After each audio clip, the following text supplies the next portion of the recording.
स्वागत है आपका। और टैरिफ पर चीन और अमेरिका के बीच बढ़ती तनातनी ने सोने की कीमतों को रिकॉर्ड हाईज पर फिर से पहुंचा दिया है। इंडस्ट्री इसे कैसे देखती है, कीमतों में और कितनी तेजी की उम्मीद है, मांग कैसी है और क्या आगे कीमतों में कुछ करेक्शन देखने को मिलेगी, इन सब पर बात करने के लिए हमने आज एक लॉन्ग वीकेंड से पहले एक बहुत ही बेहतरीन पैनल को कंस्ट्रक्ट करने की कोशिश की है।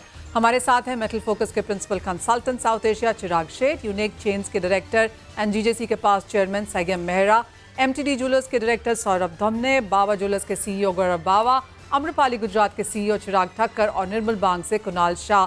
आप सभी का बहुत शुक्रिया साथ जुड़ने के लिए। एक बहुत क्विक सेंस आप सभी से लेना चाहेंगे कि आपको क्या लगता है कि सोने के प्राइसेस कहाँ जा रहे हैं, एक, और दूसरा इंडस्ट्री और कंज्यूमर डिमांड पे इसका क्या इम्पैक्ट है।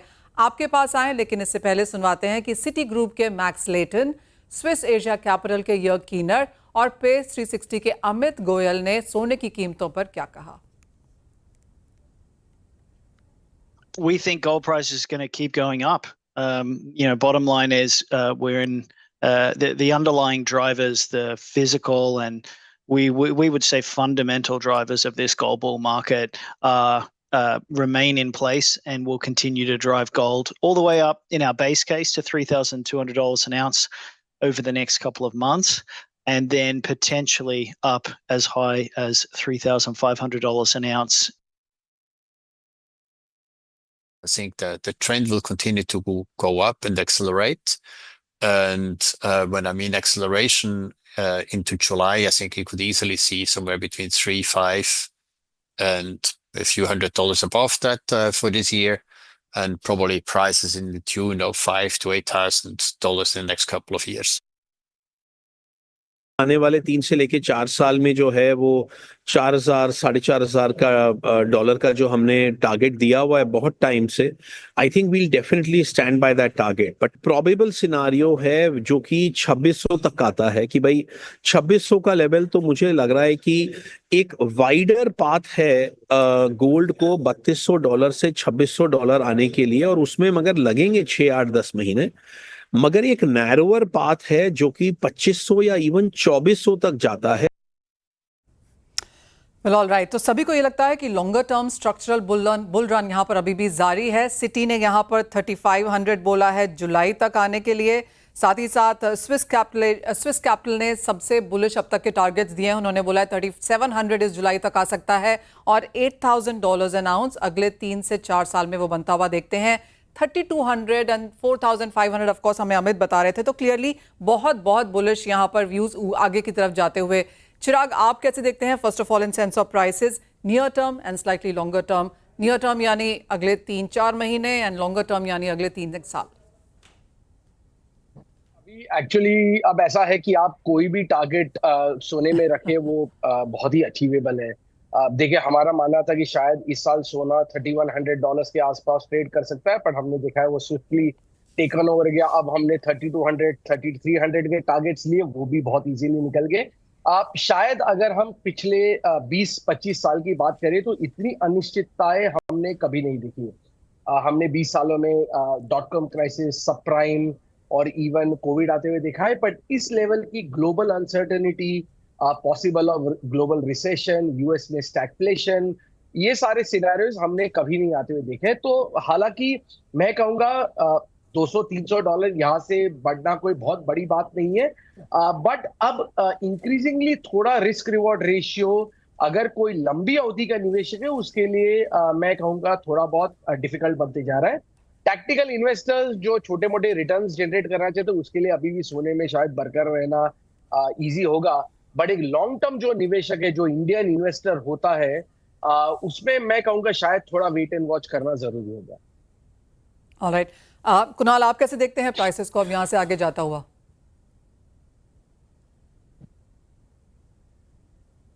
कुणाल, आप कैसे देखेंगे प्राइसेस? सॉरी, मेरा व्यू ऐसा है गोल्ड में। मुझे ये जब अनसर्टेनिटी, ये जो फियर फैक्टर है अभी, जैसे यूएस की बॉन्ड यील्ड बढ़ गई है, सबको फियर है ये बॉन्ड यील्ड और जोर से एग्रेसिवली बढ़ जाएगी, तो क्या जो कंट्रीज यूएस के बॉन्ड को होल्ड करती है, $8 ट्रिलियन वर्थ के bond different nations are holding. Japan is holding 1 trillion, China is holding 750 billion. जो फियर मार्केट में है कि अगर ये सब लोग जो जिन पे यूएस से टैरिफ लगाए हैं, रिटेलिएटरी टैरिफ लगाए हैं, भले अभी 90 डेज का ग्रेस पीरियड दिया है, बट ये लोग ही यूएस के बॉन्ड अगर बेचने जाते हैं तो यूएस की 10 ईयर की बॉन्ड डील क्या होगी? सो ये जो फियर फैक्टर अभी मार्केट में आया है, तो इसके कारण हेज फंड भी रिडेम्पशन करते हुए नजर आ रहे हैं, फिक्स इनकम में वो भी बॉन्ड बेचते हुए नजर आ रहे हैं। सो जब तक ये फियर फैक्टर बना रहेगा तब तक गोल्ड में ये जो फियर प्रीमियम है वो कंटिन्यू रहेगा। अगर आप फंडामेंटल की बात करेंगे तो 3250 डॉलर पे गोल्ड के सभी तेजी के फंडामेंटल डिस्काउंटेड है। The moment you see any interaction, the possibility of interaction between US and China, gold will immediately drop at that point of time. So मेरा ऐसा मानना है, शॉर्ट टर्म के लिहाज से आप तेजी करते हैं तो इट मेक्स सेंस। आप ट्रेडर है, आपको लग रहा है 94,500 95,000 जाएगा तो तेजी की है। पोजिशनली ये लेवल पे नया लॉन्ग बिल्डअप के लिए मेरा जीरो कंफर्ट जोन है। I am not convince in idea of buying gold positionally at these level. I would assume that the moment there is a hint of indication of talks between US and China, which should happen eventually. We don't know when. क्योंकि ऐसे ही दोनों लड़ते रहेंगे, एक दूसरे पे 150% tariff लगाते रहेंगे, तो world is going to have very difficult time. So if that is the case, my view will go wrong. But I am assuming कि some point पे sanity आएगी, और ये जो तेजी अभी बनी हुई है गोल्ड में, ये ट्रेडर्स शॉर्ट टर्म के लिए तेजी कर सकते हैं। Okay. मेरा मानना ऐसा है कि ये लेवल्स पे आपने अगर लॉन्ग किया है 70 80 60 कोई भी लेवल पे, these are the levels to book your profits, these are not the level to create fresh long position.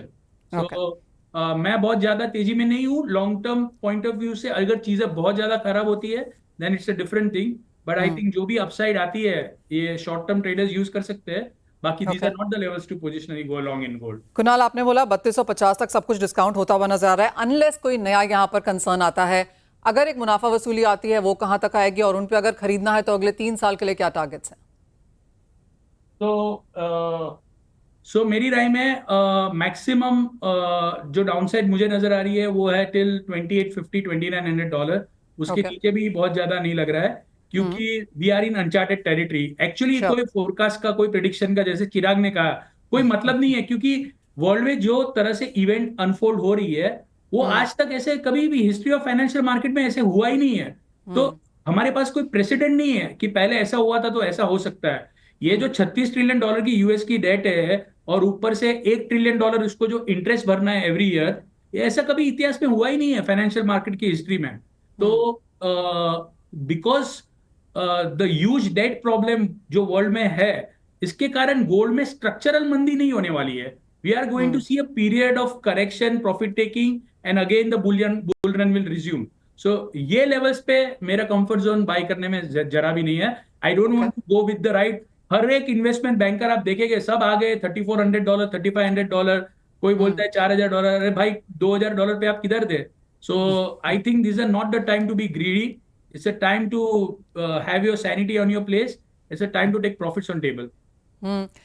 Chirag, just coming back to you, और आपने मुझे कोई लेवल यहाँ पर नहीं दिया। आई नो आपने कहा $200-300 यहाँ से मैक्स बढ़ सकता है। अगेन सब कुछ यहाँ पर प्राइस इन हो जाएगा, but I am really pushing for numbers here, because आप गोल्ड मार्केट्स को रोजाना देखते हैं, आप गोल्ड मार्केट्स लिव करते हैं। बहुत सारे ऐसी क्वेरीज हमारे पास हैं जो जानना चाहते हैं, जो लोग समझना चाहते हैं कि गोल्ड कहाँ जा रहा है, हमें बता दो। एंड यू ऑब्वियसली कोई कहीं के टारगेट्स दे रहा है, कोई 1800 बोल रहा है, कोई 8000 बोल रहा है।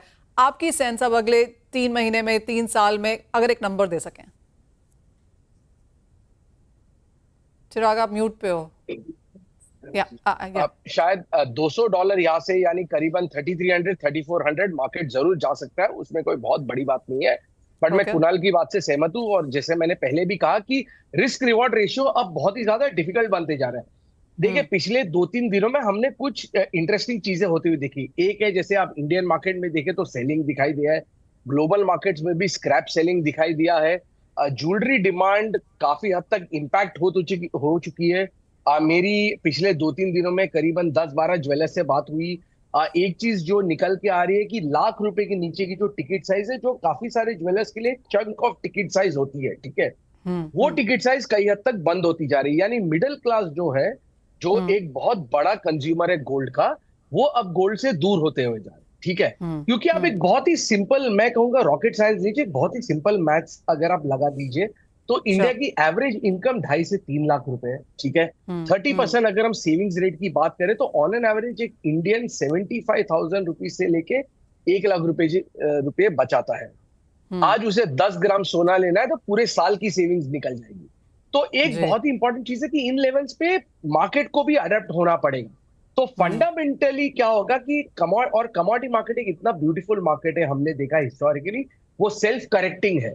जैसे जैसे प्राइस ऊपर जाते हैं डिमांड अपने आप को करेक्ट करता है, फिर भाव भी वैसे करेक्ट हो जाते हैं। तो मैं कहूंगा कि मैं कुणाल की बात से बिल्कुल सहमत हूं, मैंने भी पहले ही कहा इन लेवल पे कंफर्ट नहीं है एक लॉन्ग टर्म निवेशक के लिए। हमारा मेटल्स फोकस का मानना है कि शायद और $200 यहां से दीजिए, बट कंफर्ट आएगा $2700-2800 पे न्यू एंट्रेंट। ऑल राइट, संयम, आप कैसे देखते हैं इसका रिएक्शन? और जैसे हमें चिराग बता रहे हैं कि मिडिल क्लास के लिए थोड़ा सा मुश्किल हो रहा है, इन्वेस्टमेंट बाइंग थोड़ी सी यहाँ पर कमजोर होती हुई नजर आएगी। ये महीना, ये क्वार्टर काफी इंपॉर्टेंट है, अक्षय तृतीया है, शादियां हैं। अब तक का क्या रिएक्शन है? आपको लगता है लोग वेट कर रहे हैं प्राइसेस नीचे आएंगे या डरे हुए हैं कि ऊपर चले जाएंगे? देखिए, ऐसा मार्केट के अंदर 7 या 8 अप्रैल के आसपास अगर आप देखेंगे, उस टाइम पर एक पैनिक सेलिंग हुई थी। कुछ एक यूएस फर्म थी जिसने गोल्ड रेट्स 56,000 आएंगे ऐसा प्रिडिक्ट किया था, जिस वजह से जितने भी आप जवेरी बाजार के अंदर देखेंगे, आधे किलोमीटर की लाइन थी जो ओल्ड गोल्ड बायर्स के यहाँ पर थी। और मुझे अनुमान ऐसा है कि 12 to 15 ton of gold, old gold, उस 2 दिनों में 7 और 8 तारीख को बिका है। उस वजह से जब भी वापस ट्रंप ने टैरिफ्स को ओके किया सबके लिए, बाकी कंट्रीज के लिए मतलब कि सेम ही रहेंगे, और चाइना के लिए 125 तक 145 तक ले गए, चाइना पर रेसिप्रोकल टैरिफ कर रहा है, उस वजह से फिर से भाव बढ़े। तो मुझे लग रहा है कि जिन लोगों के हाथ से सोना छूट गया, वो लोगों के माइंड के अंदर ऐसा रह गया कि भाई हमने सोना क्यों बेच दिया, और अभी वापस बाइंग करने के वापस मॉड्यूल के अंदर आ गए हैं।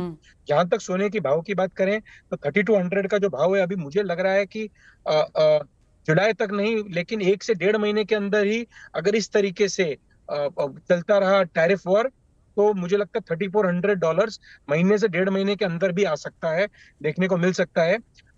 रेगुलर बाइंग ज्वेलरी की थोड़ी कम है, ब्राइडल बाइंग के अंदर जिसके घर में फंक्शन है, शादी है, उस हिसाब से बाइंग बहुत अच्छे तरीके से चल रही है, लेकिन रेगुलर बाइंग थोड़ी सी कम है। अक्षय तृतीया 30 अप्रैल के आसपास है। मुझे लगता है कि कल का जो 9 का जो डिसीजन था अमेरिका का, उसके बाद थोड़ी थोड़ी बाइंग अभी वापस चालू होगी और आने वाले टाइम के अंदर बाइंग अच्छी रहेगी। लेकिन चाइना के जो रेसिप्रोकल टैरिफ्स हैं और जो 6 बजे आज वापस यूएस क्या बोलेगा चाइना के ऊपर, उसके ऊपर सोने का भाव बहुत ज्यादा डिपेंड करता है। 2850 के लोएस्ट भाव देखने को मिल सकते हैं, लेकिन फिर भी मैं चाहूंगा कस्टमर्स उसके लिए रुके नहीं, धीरे धीरे सिस्टमेटिक बाइंग से बाइंग करते रहे। ऐसा ना हो कि सोना 4000 4200 आ जाए और हम वेट करते रह जाए। Oh well, absolutely. चिराग, आपको बुरा किस चीज का लग रहा है? चिराग ठक्कर, ये आपको सवाल है कि आप चांदी सोने की तरह बढ़ी नहीं, या आपको लगता है सोना इतना बढ़ गया जिसका फायदा चांदी को हुआ है? मनीषा जी, मैंने आपको लास्ट वीक बताया था कि 87,500 हम देख सकते हैं, वहां से वो एक बाइंग अपॉर्चुनिटी रहेगा सिल्वर के लिए। हमने वो लेवल्स उसी दिन, उसके 24 घंटे में हमने वो लेवल्स देख लिए थे। और जहां तक चांदी की बात करें, मुझे लगता है जितनी डीप आती है सिल्वर में, उसको बाय करना चाहिए लॉन्ग टर्म के लिए। शॉर्ट टर्म में बिल्कुल जितना अनसर्टेनिटी मार्केट में है, वो अनसर्टेनिटी में चांदी का भाव 2-3 हजार रुपए ऊपर नीचे अगर होता है तो उसमें कोई बड़ा सा सरप्राइज नहीं होगा मार्केट के लिए। ये एक क्लियर ट्रेंड है, ये क्लियर सिचुएशन है जहां पे अनसर्टेनिटी का जो डेफिनेशन है वो इस बार प्रूव हो चुका है कि अनसर्टेनिटी किसको कहते हैं। अगर लास्ट 24 घंटे में, अगर 48 घंटे में अगर $250 गोल्ड बढ़ता है और सिल्वर उसको अभी तक इतनी ज्यादा मूवमेंट नहीं किए उसने, तो it is a pure definition of uncertainty we are living in. Absolutely. चिराग, मैं आपसे वही पूछ रही थी, सोने ने इस साल में अब तक करीबन 22% के रिटर्न्स दिए हैं, चांदी ने 8% के दिए हैं। लेफ्ट बिहाइंड फील हो रहा है आपको? Not as of now, क्योंकि जिस तरीके से जितने हमारे पैनलिस्ट सबने बताया कि ये जैसे ही अनसर्टेनिटी चली जाएगी तो बिल्कुल $250-300 जिस हिसाब से गोल्ड बढ़ा था उस हिसाब से वापस नीचे आ जाएगा। बट सिल्वर में ऐसा कोई भी मूव नहीं दिख रहा। जहां से सिल्वर के प्राइसेस ज्यादा करेक्ट करके ज्यादा नीचे आ जाए। चिराग, बाइंग कैसी है? क्योंकि हमने देखा है कि जो लोग सोना खरीदते हैं वो चांदी की तरफ गए हैं, क्योंकि सबको लग रहा है गोल्ड सिल्वर रेशियो देख ली जाए या चांदी के डेफिसिट, पूरे फंडामेंटल देखे जाए बहुत सपोर्टिव हैं। तो investment demand, jewellery demand, utensils, artefact जो हम डिमांड चांदी में आता हुआ देखते हैं, क्या वो शिफ्ट ऑन आया है? तो लास्ट अगर 3 महीने से अगर मनीषा जी आप देखें तो फिजिकल सिल्वर बाइंग बिल्कुल बंद थी। जैसे ये करेक्शन आया, जब हम 1 लाख से 88,000 89,000 तक आए, तो हमने फिजिकल डिमांड शुरू होते हुए देख ली है ऑलरेडी। आज अगर हमारे डेस्क पे गोल्ड और सिल्वर के दोनों के रेट्स अगर कोट हो रहे हैं, तो सिल्वर में आज फिजिकल बाइंग आज के दिन हो रही है, गोल्ड की बिल्कुल नहीं हो रही है।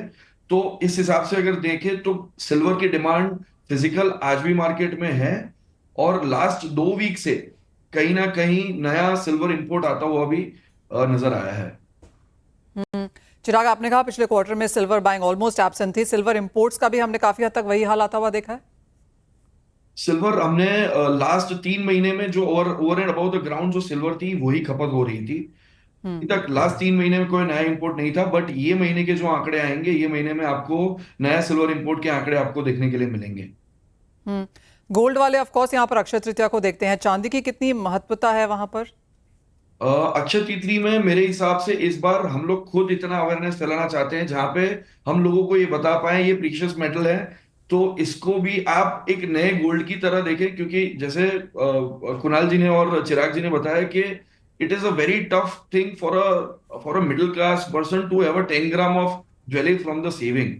तो अगर उसको अगर आप नजर में रखते हैं, तो जो सिल्वर है that will be a new gold for a new class of people in our country. Absolutely. और दूसरी चीज ऑफ कोर्स टोकनाइज्ड गोल्ड होगी, है ना चिराग? बिकॉज जो लोग 10 ग्राम नहीं लेना चाहते, शायद 1 ग्राम लेना चाहते हैं, उससे भी कम लेना चाहते हैं, आपको लगता है टोकनाइज्ड बाइंग यहाँ पर बढ़ती हुई नजर आएगी? तो लास्ट 1.5 महीने में हमारे प्लेटफॉर्म पे मनीषा जी जो SIP है वो इतने और से बढ़ी है, गोल्ड और सिल्वर की दोनों की बढ़ी है, ऐसा नहीं है सिर्फ सिल्वर की बढ़ी है। पर जो अब लोगों को इतना समझ आ गया है कि गोल्ड और सिल्वर एकदम अनसर्टेन मार्केट है, रातों रात $100 ऊपर जाता है, रातों रात $100 नीचे आता है। तो जो सिस्टमेटिक इन्वेस्टमेंट प्लानिंग जो है, जो गोल्ड और सिल्वर में है, वो हमने 45 to 52% बढ़ोतरी होते हुए देखी है। ओ वेल, एब्सोल्युटली। लोग नए नए तरीके ढूंढेंगे यहाँ पर, एक फाइनेंशियलाइजेशन की एक जो पॉइंट है वो हम यहाँ पर एब्सोल्युटली स्टैब्लिश होता हुआ देखेंगे। वेल, इसी के साथ एक ब्रेक का समय है, लौटेंगे तो इस चर्चा को जारी रखेंगे। दूसरी तरफ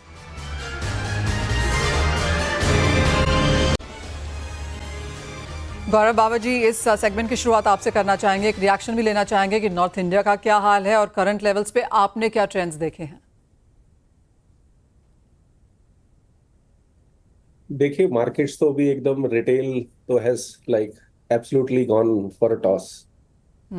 सो सेल्स जो है there is like a dip of around 40 to 50%। वो सेल्स काफी कम है। इनफैक्ट अभी पिछले 2 दिन में जो प्राइसेस में इतना चेंज आया, एक दिन में 3,000 कम हो गया, फिर नेक्स्ट डे दोबारा 2-3 हजार कम हो गया, फिर दोबारा 3-3 हजार पे बढ़ गया। So that has like totally created a confusion in the head of the customers.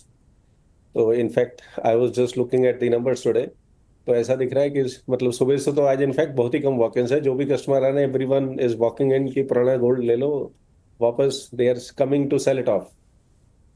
So that's the big challenge. So in fact आज की डेट में तो ये डिफिकल्टी आ रही है कि उनको इतना पैसा देंगे भी कैसे। You can't sell it off so easily. हो वेल, एब्सोल्युटली। अगर दिन में हम $80 और $100 के मूव्स बनते हुए देखें तो वो एक चीज़ यहाँ पर देखने को मिलेगी। सौरभ, क्या आपने भी ऐसा ही कुछ एक्सपीरियंस किया है कि लेने वाले कम है, प्राइस ज़्यादा लोग पूछ रहे हैं और एक्सचेंज एंड स्क्रैप ज़्यादा है? जी, ये एक तारीख के बाद जो तेजी आई है, जिस तरह से तेजी आई है और जिस तरह से रेट बढ़े हैं, उसमें ये समझ आया है कि लोगों को अभी थोड़ा सा रीसेल जो है उसमें ज्यादा ध्यान है। आप ये बोल सकते हैं रीसेल में जो गोल्ड आ रहा है पिछले 3-4 दिन में वो काफी बड़े पैमाने में आ रहा है, और ये समझ में आ रहा है कि ये इसमें लोगों को थोड़ा सा ये अफवाह की जो 55,000 रेट आने वाले हैं, इस डर से लोग अभी सोना बेच रहे हैं। पर हमें ऐसा लगता है कि जैसे ये इस महीने जो शादी का सीजन है और साथ ही में अक्षय तृतीया इस महीने के अंत में है, तो वॉल्यूम में कहीं ना कहीं फिर से बढ़ोतरी आएगी, और पिछले साल का जो वॉल्यूम है उसे हम एज ए रिटेलर तो हम 100% कोशिश करेंगे उससे मैच करने की। चिराग शेठ जी, आपसे सवाल है, ये जो रिपोर्ट्स हैं कि प्राइसेस 55-50 हज़ार और उसके नीचे भी जाएंगे, कैसे रिएक्ट करते हैं आप उसे? जी जी, इसके ऊपर रिएक्शन देना बहुत डिफिकल्ट होता है because everybody likes a good headline. जैसे कुणाल ने एक चीज बहुत बढ़िया की कि अब आपको 3.5, 4.5, $5,500 के भी सारे रिपोर्ट्स दिखाई दे रहे हैं। 6 महीने पहले ऐसे कोई रिपोर्ट्स नहीं थे, कहाँ तो थे? मैं हाँ, 2000 में कहाँ थे? हाँ, तो मैं इसके ऊपर एक्चुअली कमेंट नहीं करूंगा। बट एक चीज समझनी बहुत जरूरी है कि किन फैक्टर्स ने सोने में तेजी लेके आई है। तो 3 फैक्टर्स हम हमेशा कहते आ रहे हैं। एक है ग्लोबल अनसर्टेनिटी, दूसरा है ट्रम्प एडमिनिस्ट्रेशन जो और अनसर्टेनिटी लेके आए, सेंट्रल बैंक बाइंग और स्ट्रॉन्ग इन्वेस्टमेंट डिमांड। तो ग्लोबल अनसर्टेनिटी फिलहाल कहीं जाते हुए नहीं दिखाई दे रही है।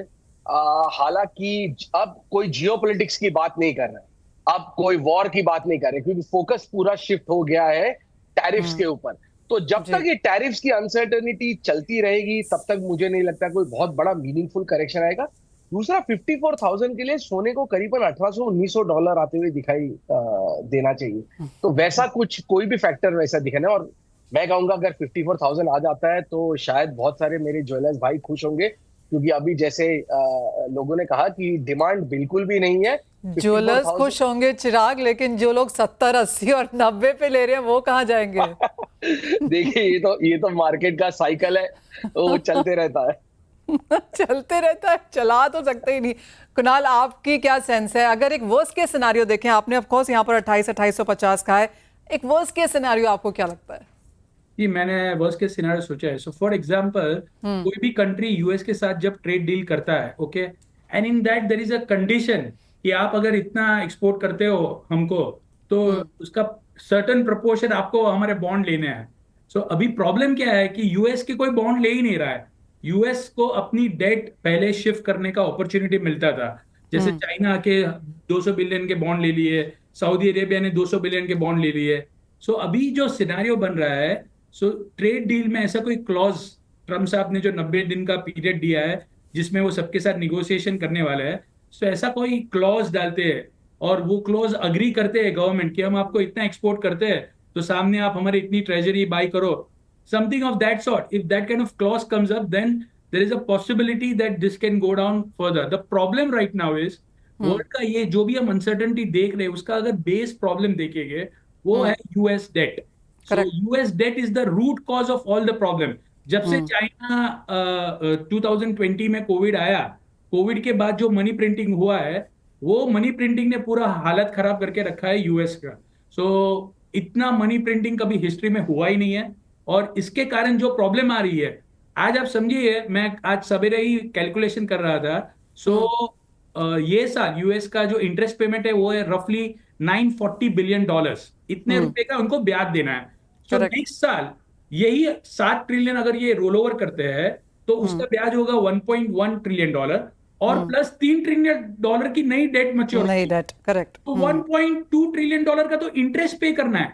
सो ऐसे में गोल्ड में मैं कैसे लंबा मंदी का कॉल दे सकता हूँ? तो इसलिए मैं बहुत कंजर्वेटिव टारगेट देता हूँ डाउनसाइड का, कि डाउनसाइड बहुत ऐसा नहीं है कि बहुत बड़ा क्रैश हो जाएगा, क्योंकि ये यूएस की जो डेट की प्रॉब्लम है ना, ये जल्दी से सॉल्व होने वाली नहीं है। सो दैट्स व्हाई अगर यूएस कुछ ऐसा क्लॉज डालता है अपनी ट्रेड डील में कि हमारे बॉन्ड बाय करो, तो I think then I will have to review the downside targets. Point taken. अब गौरव जी, एक बात जानना चाहेंगे। अब ऑफ कोर्स ये अनसर्टेनिटी है, बहुत जल्दी जाने वाली नहीं है, शायद अगले 3-4 महीने भी लग जाएं। तो एज अ ज्वेलर आप क्या स्ट्रेटेजाइज नया करेंगे इस बाजार में? देखिए, अभी तो हमारे को गोल्ड के अंदर whatever we have in stocks, हमारे पास पुराना स्टॉक पड़ा हुआ है, तो हमारे को उसके अंदर कहीं पे आकर के अपने प्रॉफिट को कहीं पे लेवरेज करके will have to sell it off to come back to a break even point. In fact, because जब तक हमारे स्टोर के ब्रेक नहीं आएंगे, we will not be able to survive easily. So will have to restrategize. 1 महीना 2 महीना पैसा कमाएंगे नहीं कमाएंगे, I don't know what will have to do, but ultimately will have to churn stocks, because अगर हम वो चर्न नहीं करेंगे स्टॉक तो हम सर्वाइव ही नहीं कर पाएंगे। So that's point. Yeah. Secondly, what I see personally is ये जब भी ऐसा होता है, अल्टीमेटली जो गोल्ड मार्केट है ना, वो 2 चीजों के ऊपर फंडामेंटली चलता है। One is hedging and the other is physical buying, right? Investor buying होती है या ज्वेलरी की बाइंग हो तो फिजिकल बाइंग होगी। एक होती है हेजिंग, जो लोग माइनिंग कंपनीज हैं, they have to Their mining cost as on date is around $1,500 to $1,700 depending on mines to mines, different mines. तो अपने stock को ना hedge करना होता है, तो उन्होंने अभी जो आज माइन नहीं भी करा है वो अगले 2 साल 3 साल का अपना hedge करने लगते हैं, करना शुरू करेंगे। so they are already doing it. अब जब वो इनिशियली उन्होंने $2,000 $3,250 से जब hedge करते हुए आ रहे हैं तो उनको एक मार्जिन कॉल पे करना पड़ता है on a daily basis which is called mark to market. Correct. अब वो करते आज $3,200 का प्राइस आ गया तो वो लोग और बेचेंगे, और जैसी अब उनको पता है कि मैंने इतना मार्जिन पूरा कर उसको पूरा करने का उन्होंने ज्यादा बेच दिया, अगर अपने 3 साल की प्रोडक्शन बेच दी then it can crash like significantly. Exactly, ये ऑफ कोर्स पॉजिटिव थिंकिंग की तरफ है कि हम वो होता हुआ देखेंगे तो एक इम्पैक्ट यहाँ पर गोल्ड में पड़ेगा। संयम, लेकिन अगर आज सोना बेचना हुआ, ज्वेलरी बेचनी हो तो क्या स्ट्रैटेजी लगाएंगे आप? देखिए, ज्वेलरी बेचने के लिए अभी हमारा जीजेस का जो एग्जीबिशन हुआ था उसके अंदर हमने देखा कि 25 टन्स की बाइंग हुई है। 25 टन्स की बाइंग हुई है on the retail side, retailer jewellers ने बाइंग की है। फरवरी मार्च के अंदर एक्चुअली ग्राहकी बहुत कम थी रिटेल पॉइंट और रिटेलर्स के पास। उसके बाद भी फिर भी अक्षय तृतीया और पहला बैसाख जो आ रहा है उसके वजह से सबने ग्राहकी के लिए ग्राहकी की सोच बनाकर बाइंग की है। बाइंग के अंदर भी एंड रिटेलर भी अभी आने वाले टाइम के अंदर मुझे लगता है कि अक्षय तृतीया के लिए काफी ऑफर्स देंगे, कुछ गिफ्ट्स देंगे, चांदी के सिक्के देंगे, कुछ लेबर के ऊपर डिस्काउंट्स देंगे, अपनी दुकानों को सजाएंगे आने वाले टाइम के अंदर।